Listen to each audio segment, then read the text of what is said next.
This is Ingrid Mangle from Washington tonight. We have breaking news on multiple stories. Stunning scenes out of Eagle Pass, Texas tonight as the Lone Star State takes a stand for its own sovereignty and the rule of law by blocking the Biden welcome wagon from fast-tracking migrants into the United States. And in Chicago, they were forced to move thousands of migrants into what they're calling warming buses due to the record cold temperatures hitting that region. And moving east to Massachusetts, a group in Melrose called the Immigrant Support Alliance is reportedly encouraging residents to open their homes to the migrants.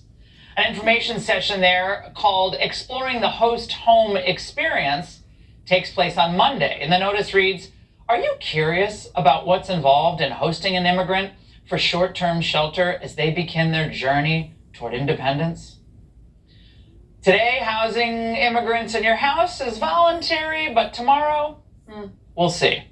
And at a time when the country is struggling to cope with and pay for the millions that Biden's already waved in, most of them from third world countries, draft legislation being supported by Chuck Schumer and Mitch McConnell will make it even easier for Biden to greenlight almost 2 million more over the next year alone. Now, I asked the ranking member of the Senate Homeland Security Committee about it earlier this week. This border deal that the Republicans are cooking up that Chuck Schumer and apparently Mitch McConnell and others are going to agree to that, you say? It's a sellout. It's going to continue to allow illegal immigration, particularly migrants. It's saying, oh, we'll let 5,000 people come illegally a day, and then after that, we might try to stop the next 5,000 that day. It's completely a sellout, but it's because people like Senator McConnell care more about Ukraine than anything else. I would say that this is the most important piece of legislation that will be considered this year, perhaps in the last 5 years. And yet it's tangled up with another $60 billion spending request for Ukraine. Now, this is the first sign it's bad. And Oklahoma Senator Jim Langford on the border subcommittee is spearheading this bill, and it's supported by the most notorious big spending open borders Republicans. This shouldn't be something that we don't address here. How can we address this in a bipartisan way? Unfortunately, the House didn't have any Democrats on board, and for the last 2.5 months, we've met in a bipartisan way to hammer out how do we solve this.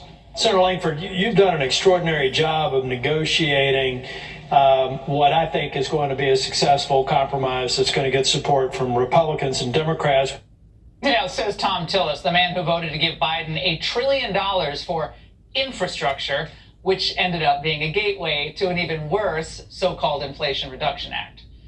Well, details in this border bill are already leaking out, and they usually like doing these types of things, releasing the text of a bill in the middle of the night. They bury the damage in hundreds or thousands of pages of text that is almost always written by lobbyists. But tonight, we seem to know this, that anything Schumer and Durbin will agree to will be a shiv in the back of American workers and a gift to big business and Biden's campaign. Why do it? The legislation will reportedly increase the number of foreign workers allowed in the country, give immediate work permits to those released from custody, and still allows several thousand more migrants every day to enter. More on this in a moment with Mike Lee. Now, it's worth noting that when he was up for re-election in 2022, Senator Langford sounded pretty tough on the Biden border fiasco. He was hitting Biden's decision to simply process people into the country more quickly.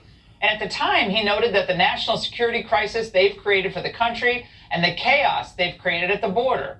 That, Langford was right. Someone should go try to find him. Now, look no further than his bedfellows and the House who are parroting their tired old arguments. We need immigrants in this country. Forget the fact that the farm that our vegetables would rot in the ground if they weren't being picked by many immigrants, many illegal immigrants.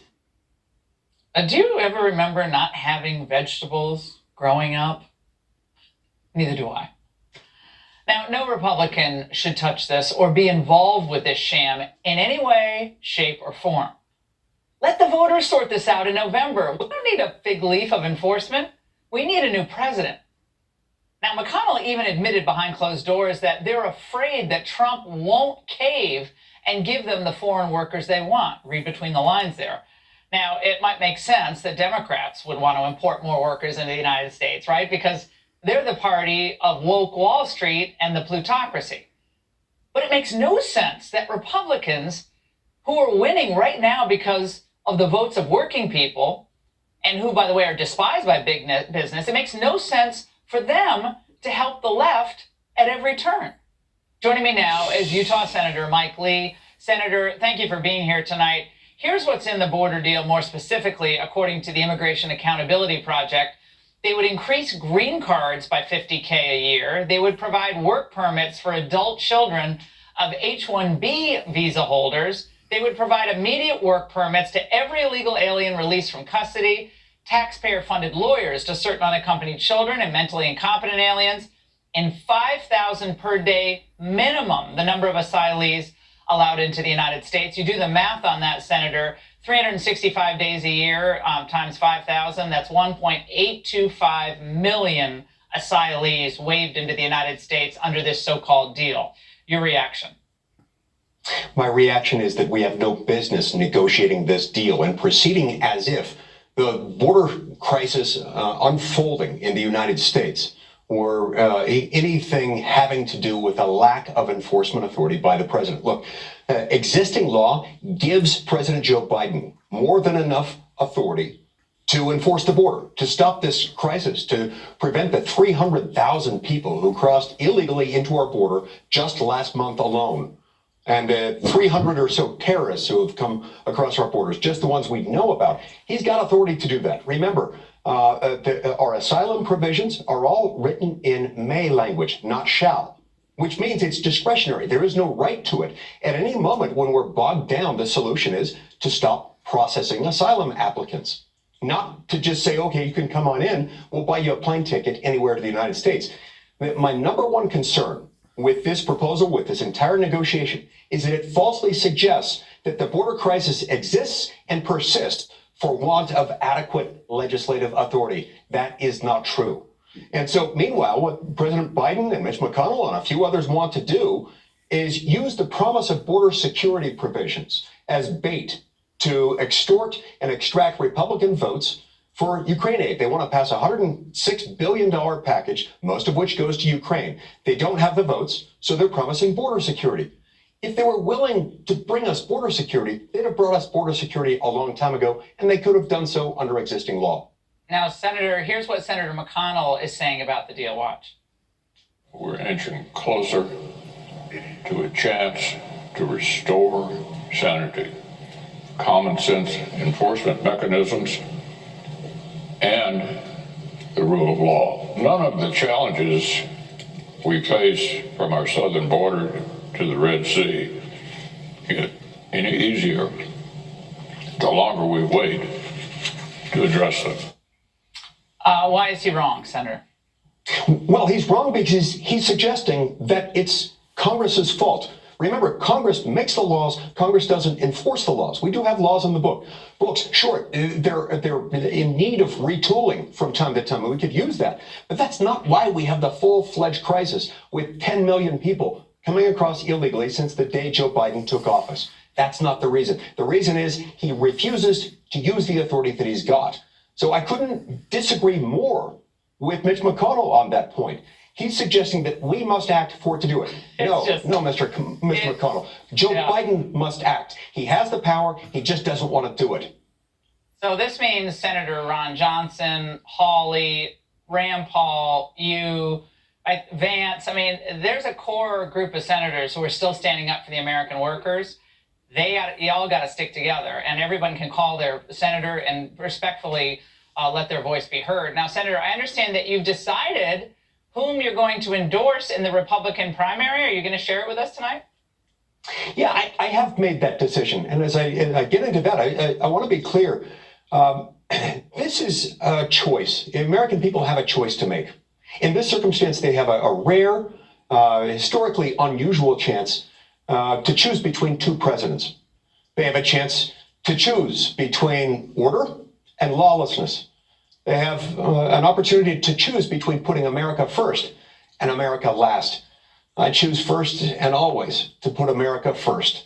Look, whether you like Donald Trump or not, whether you agree with everything he says or not, he is our one opportunity to choose order over chaos and putting America first over America last.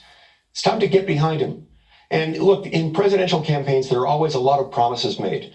My favorite kinds of political promises are promises kept. Donald Trump has kept promises that he's made as he's campaigned in the past. We know what kind of president he will be. And so whether you agree with him on every point or not, if you are not content with the status quo of lawlessness, of putting America last, it's time to get behind Donald Trump. And I wholeheartedly endorse Donald J. Trump in his bid for the presidency in 2024. Well, Senator, we really appreciate your joining us tonight, and I'm interested in seeing what President Trump says about this border deal, and I know you'll be talking to him about it. Thank you. Slavish obsession with forcing the so-called diversity inclusion standards on America, it's shredding the standards of excellence in everything from business to academia, even to the military.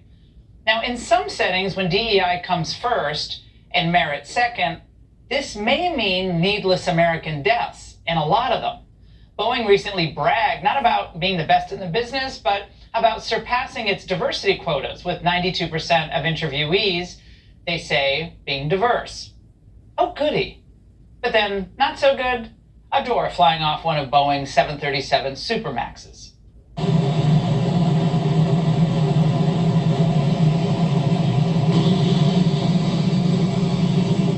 Now, when something near catastrophic happens, it's time for everyone to ask the hard questions. Have you heard of something so fundamental, like bolt tightening, ever going wrong like this? I mean, I haven't. So what is going on? Well, maybe just focus on getting the best employees, so there's never any doubt. Hold them to the highest standards, no matter what their background, their skin color, their ethnicity, their gender, just merit. And now, an exchange between a Texas air traffic controller and a veteran pilot is going viral. The air traffic controller was advising the pilot on how to land, and when the pilot questioned it, he was told, well, I Googled it, actually. I Googled short approach. What? Now there's a petition to get that woman removed from her job after multiple people reported incidents like this. And don't forget, Biden's choice to head up the U.S. Department of Transportation himself was a diversity pick. His only experience in transportation was, I don't know, we saw him occasionally commuting on a 10-speed.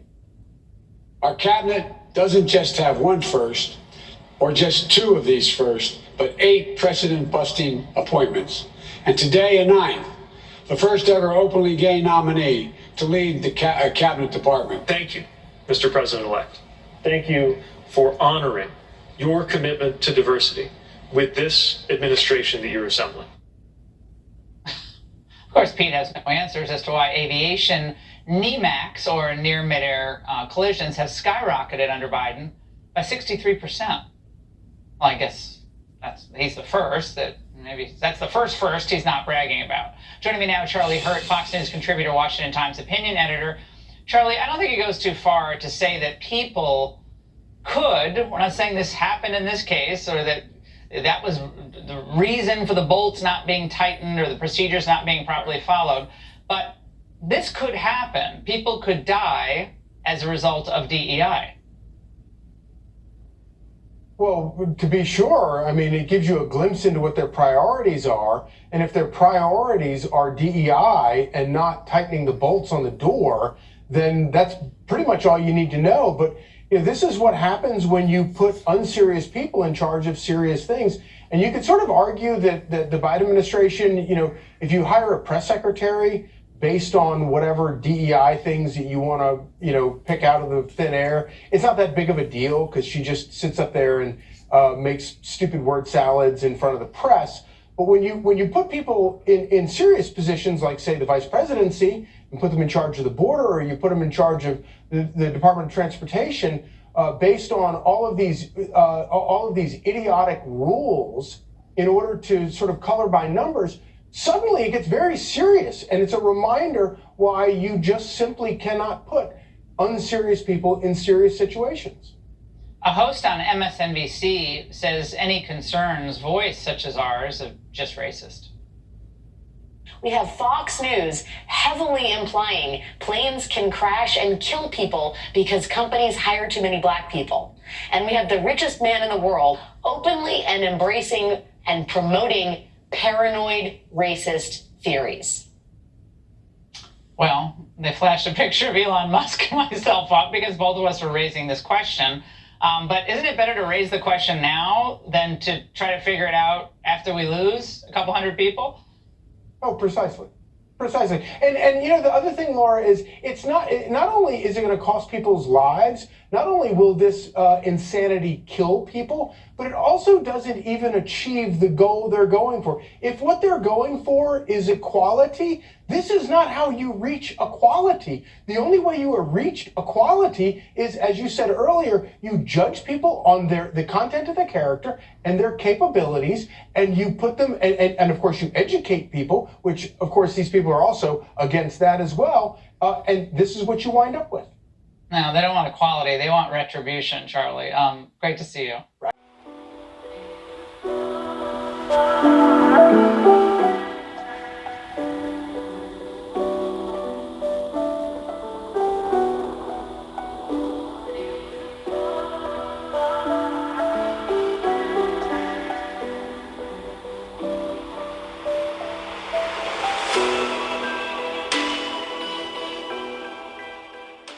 Should listen to Nick Saban.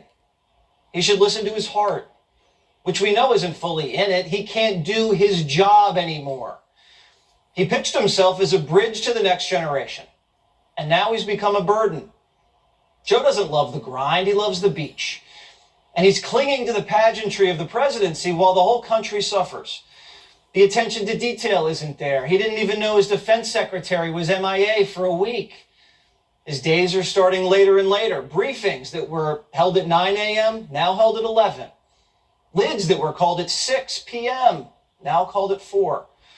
Sometimes days go by when the American people don't even catch a glimpse of the commander-in-chief. And we look around and we wonder, is he doing all he possibly can?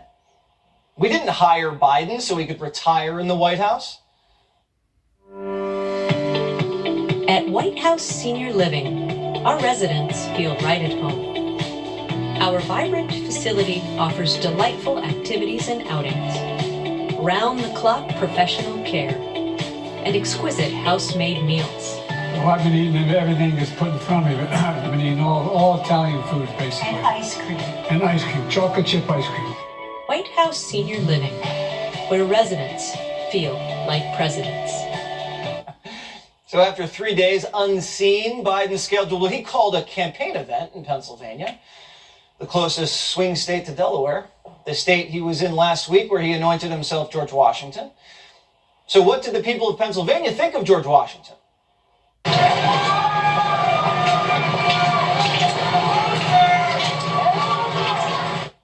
Biden visited a bike shop once he got inside, and he seemed a little lost.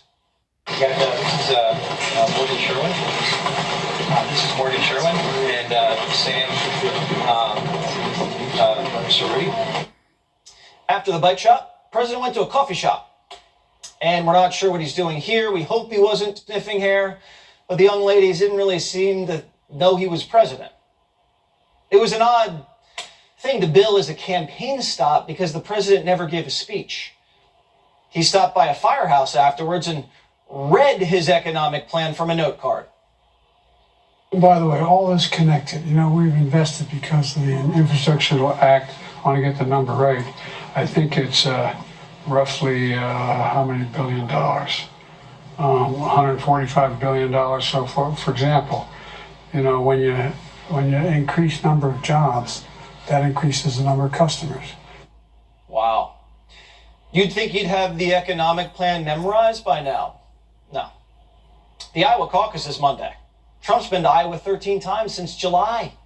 Biden hasn't been there for over a year. And despite Biden trying to tie him down in court, Trump's done 34 campaign stops since the summer. Biden's done just about half of that, and most of those campaign stops have been Pennsylvania, Maryland, and Delaware. Biden must think he's got it in the bag. Nance does. This is a neck and neck race, and no one feels very comfortable on the Democratic side of things that Donald Trump isn't going to be the next president. Well, I don't think that nobody feels. I think many of us know that it is impossible for him to be the president again. Not possible? What does that mean? Nancy either knows something or she hasn't been watching Jesse Watters Primetime, because here's Biden's base from the other night. Who do you want to win the 2024 election, Joe Biden or Donald Trump? Donald Trump. I want Donald Trump. Trump. Uncle Donald. Okay. That's a nice guy. Trump is straight up and down, like 6 o'clock. At least I know what I get when it comes to him. I was more comfortable with Donald Trump in office. I'm not voting for Joe Biden. Ronald Reagan once said, "A nation that cannot control its borders is not a nation." Not too long ago, Joe Biden agreed. No great nation can be in a position where they can't control their borders. I don't go for this idea of having the allowance of a significant increase, several 100,000 people a year, to take regular jobs, particularly in the construction industry. When you have another 300,000 people competing to hang drywall, we have plenty of Americans that take those jobs. 15 years from now, we're going to be saying, what are we going to do about the flow of illegals into the country of the United States of America? 20 years later, that talk's racist. But Biden's right. People are asking, what are we going to do? So how'd this guy turn into the best travel agent in the world? Why is he drilling holes in the border wall? Why did he stop deportations? Why is he butting heads with Texas Governor Greg Abbott? Abbott puts up a razor wire. Biden grabs a pair of wire cutters. Abbott tried to block the Rio Grande. Biden sues him. And now the feud's just morphed into a Mexican standoff. Right in the middle of Eagle Pass, Texas. Ground zero for the border break-ins. The governor's decided to take matters into his own hands. Fully armed Texas National Guardsmen busted in with military vehicles and seized control of over 2.5 miles of borderland right along the Rio Grande. And Texas has thrown up razor wire and is blocking Biden's border agents from getting in. Biden's border agents are being denied access to their boat ramp. Texas has now taken full control over this border checkpoint. The federal government's been expelled. And what we have here is a good old constitutional crisis. Does Biden blink? Or does he use federal muscle to push Texas off this turf? Both sides are armed. What's the move? The situation's urgent because Jerry Nadler needs to eat. We need immigrants in this country. Forget the fact that the farm that our vegetables would rot in the ground if they weren't being picked by many immigrants, many illegal immigrants. Jerry Nadler hasn't eaten a vegetable since Reagan was president, but he can't stand seeing good food go to waste. Nadler speaks for the whole party. Agriculture. I mean, you're going to have vegetables rotting in the fields. You're going to have construction sites that will lie dormant.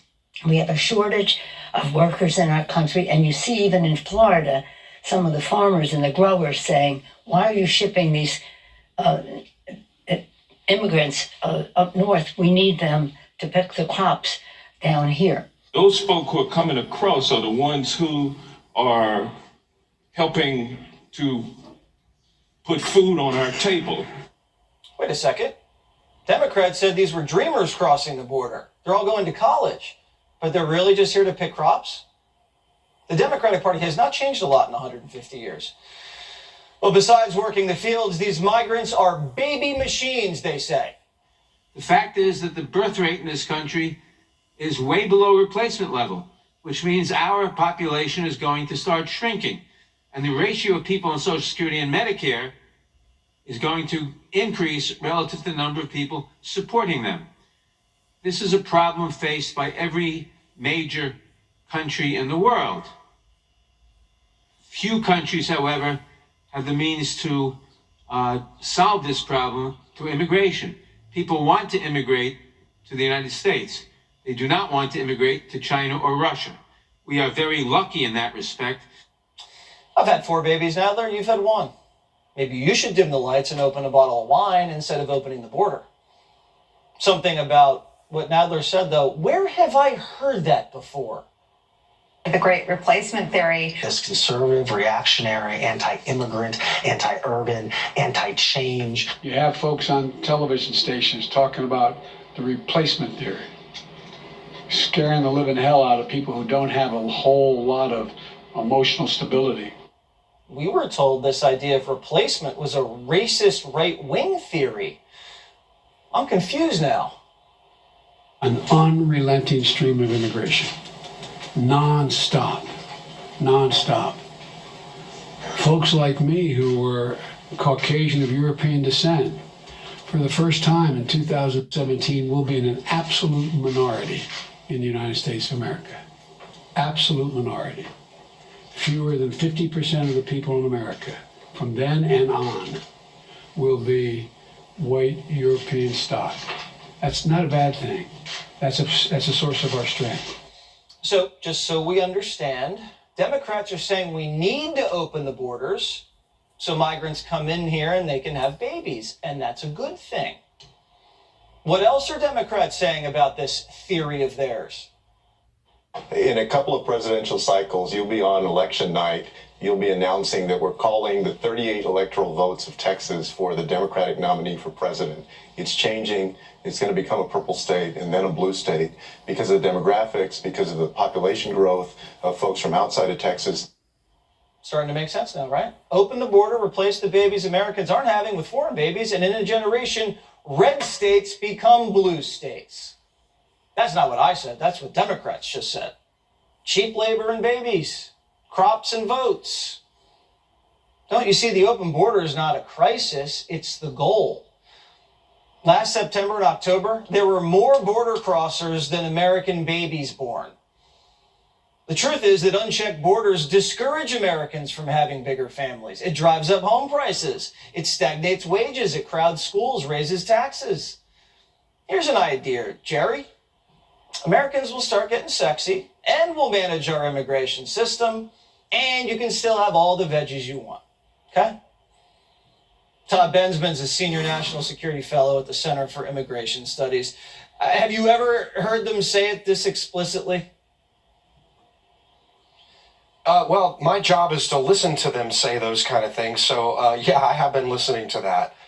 But, you know, listen, in Texas, we here in Austin and all along the border has been ground zero for the greatest mass migration crisis in U.S. history. This is the state that is taking the biggest hit, the largest torrents of humanity crossing that southern border.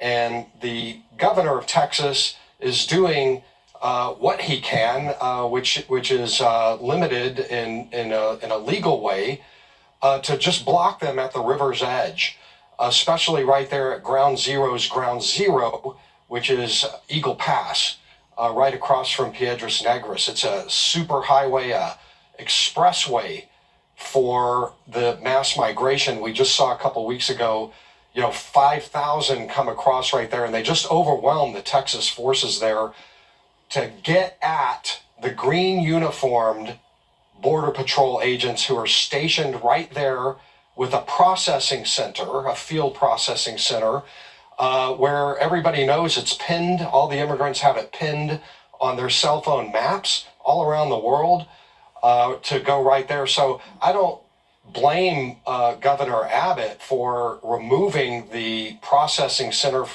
from the very easiest accessible spot on that river in that area. How does this shake out then? If the Texans are now dominating this choke point, are Biden's federal agents going to have to physically move them out? That could get ugly. Well, no, they're already moving out. My understanding is that the Texans are letting the federals in there just to get their equipment and leave. They will not let them in there to do any more processing in this particular area. Now, the Texas officials that I've talked to tell me that they understand that the immigrants and the feds that let them in are just going to move downstream a few miles or 5 or 10 miles or however long they have to walk. But it's just not going to be as easy. They say that it's just, we don't want to make it that easy for them. Let's make it harder. If Nadler has to wait for a sliced tomato and avocado, he might just have to wait a little bit longer. Thank you so much for all your great reporting down there at the border. You're one of the only ones that's really doing it. We appreciate that. Have a great weekend, Tom. Thank you, you too.